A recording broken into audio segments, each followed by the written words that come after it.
Hey everybody, so today we are going to visit the graves of 5 individuals, 4 children, all killed on the same day. 2 of them were by all 4 were by the same man. 2 of them were the stepchildren of this man, and 2 of them were his own children. I'll get into the details in a little bit. Also, I'm going to go to the grave site or the approximate area where Olympic skater Chris Bowman is buried. Chris was born in California, came to Michigan, but was back in California for a little bit of time, and while he was there, died of what apparently looks like to be a drug overdose, accidental drug overdose. Anyways, we're going to pull in here now to St. Hedwig Cemetery in Dearborn Heights, Michigan. And while we're doing this, why don't you come along and walk with me as I walk through the cemetery. All right, everyone. So I was going to stop and walk the area where the 4 children that we're going to be visiting today are laid to rest, and Chris Bowman, but the cemetery is just absolutely busy. Cars coming and going. This is one of the first warm days of the year, so I have chose to drive the cemetery and tell the story. So the story really starts back a few years, about 12 years back in the 1990s. This man by the name of Green ended up stabbing his first wife to death. His first wife was also pregnant. The child was lost due to the murder. Now, after he committed the murder, he sat down and called the police and told 911 that he had just murdered his wife and that he would be here at the house waiting for them when they showed up. So for killing his first wife, Green was sentenced to 15 to 25 years in 1992 and was released from prison on March 29, 2010. So we can fast forward now to 2016.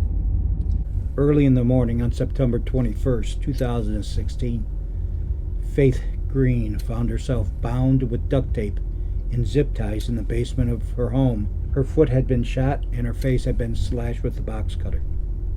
Green then forced the oldest of his stepchildren, Chadley, to tie the hands of his younger sister, and then in front of their mother, he shot them in the head. Earlier, he had taken 2 of the babies. That would be Coy and Kaylee Green. He had taken those 2 girls, started up the car, and then killed them by carbon monoxide. Mr. Green then sat down, and like in the 90s when he killed his first wife,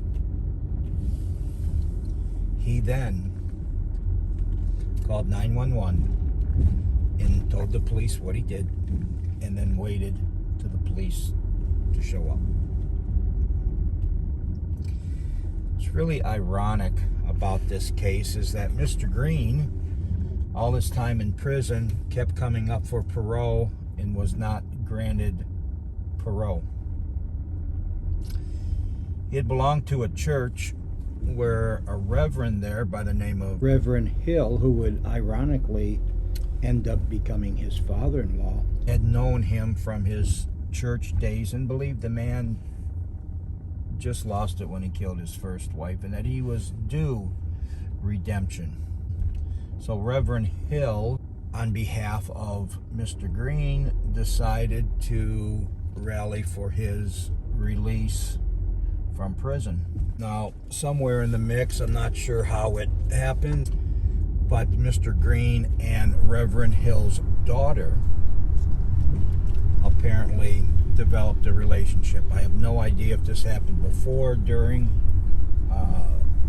before his incarceration, during his incarceration, after his incarceration. I don't know. I didn't read anything about it, but anyways, they eventually got together, got married, and they had 2 children. So here you have a reverend who thought he was doing the best thing in the world for a man who just made a mistake. And it ended up that the reverend lost 4 of his grandchildren because of this monster.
Aunt and one from April Mannion.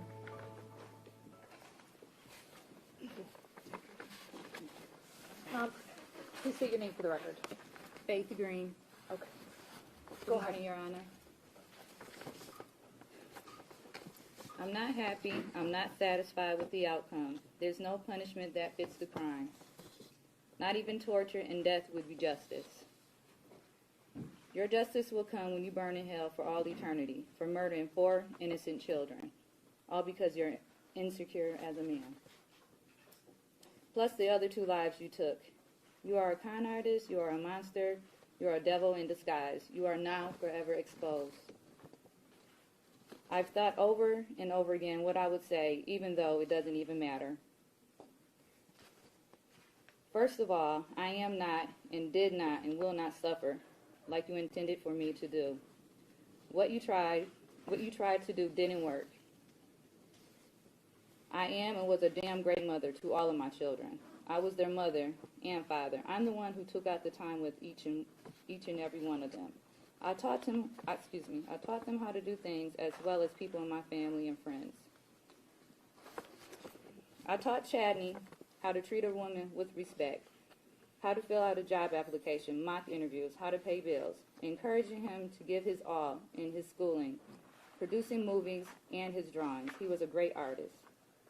He graduated from Specs Howard for digital media arts. He wanted to be a producer to make movies. I taught Kara to stay focused, aim high. I showed her how to drive, how a young lady is to carry herself in an orderly manner. Be all that you can be. Try out for everything that you're interested in doing. Pursuing higher education, we were filling out college applications. She wanted to be an OBGYN doctor. She was going to graduate this year from high school. I taught Coy to be open to new things like learning a new language, be confident in doing her schoolwork and in herself. She loved doing arts and crafts with me, letting her imagination run wild. She loved dressing up and putting on my high heels.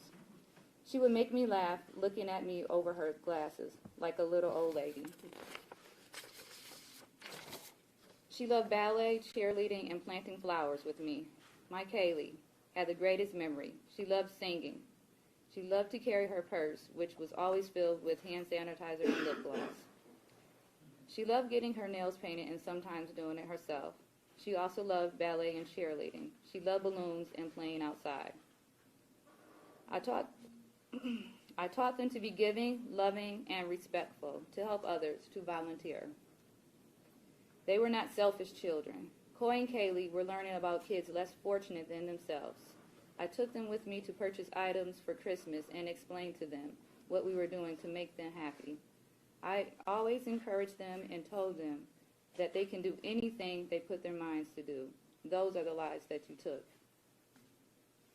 You tried to separate them from each other. They are siblings who loved each other and spent time with one another. Trying to split them up didn't work. They are together more than ever. Chadney and Kara are still watching over their little sisters, Coy and Kaylee, forever. I carried each one of them in my womb for 9 months and raised them. Nothing or no one, sure as hell, not you, can break me or break my bond with them. But while I stand up here trembling with fear, I put on my bravest face to be in the same room with the man who murdered all 4 of my children. 2 of them violently in front of me with a gun, Chadney and Kara.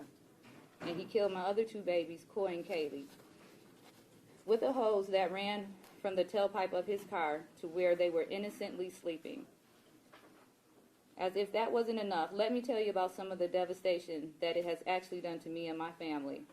My short-term memory is gone. Doctors tell me it's my brain protecting me from the memories of my children being shot in their heads right in front of me, while I was gagged, duct taped, and zip-tied.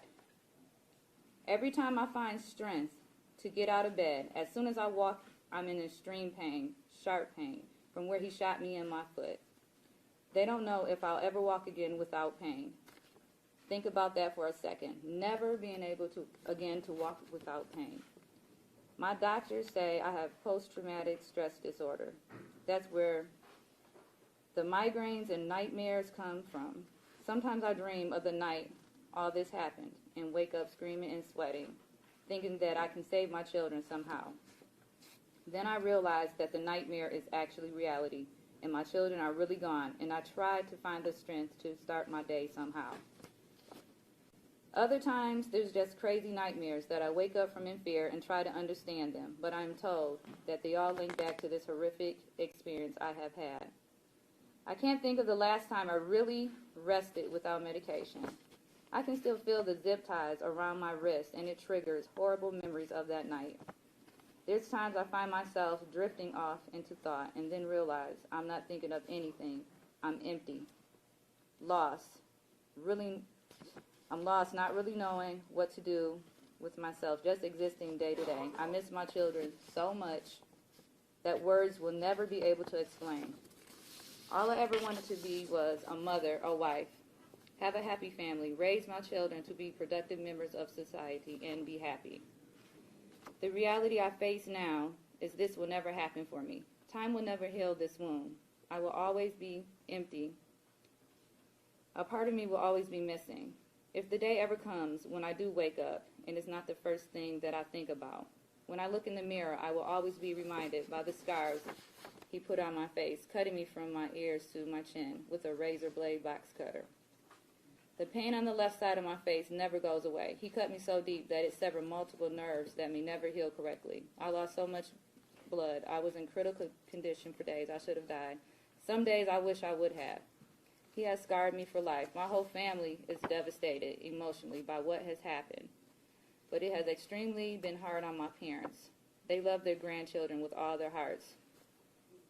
Most days, my mother has a hard time getting out of bed and has been in the hospital a few times, but my father is taking it the hardest. He's not the same person he once was. The stress has taken a toll on his health. 2 weeks ago, he was taken to the hospital because he had a stroke. I honestly don't know where to go. from here, I'm numb. There's a hole in my heart and soul that can never be repaired. The loss to me is so big that I will never truly recover for the rest of my life. I will be forever in pain and heartbreak. This wound will never heal. This wound will never heal.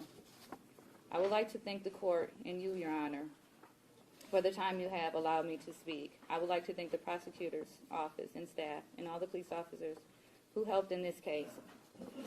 In closing, I understand the recommendation of the sentence, but I would like to recommend, as a victim myself and the mother of all 4 murdered children, life in prison without the chance of parole. Thank you. Faith Green.